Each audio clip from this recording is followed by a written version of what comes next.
істер министрлік тапсырмасына сәйкес Түркістан облыс полиция департаментінің жедел басқару орталығында ақпараттық жүйелеріне қорғау бағдарламасы орнатылып отыр. Бұл бағдарлама негізгі функциялардың бірі бұл біздің мына Түркістан қаласында орнатылған 56 автоматты режимде жұмыс істейтін зияткерлік жүйелер арқылы көліктер егерде олар іздеуде немесе жалған мемлекеттік номер басқарған кезде олар өткен кезде бұлар бірден жаңағы белгі беріп олар ұстау бойынша шара қолданады. Патрульдік полиция инспекторлары, учаскелік инспектор барлықтарының планшеттеріне осы қорғау бағдарламасы енгізілген.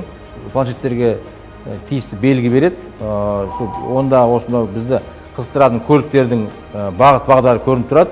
Сол арқылы патрульдік полиция қызметкерлері осы көліктерді ұстап тоқтатып, әрі қарай заңды шара қолдана береді.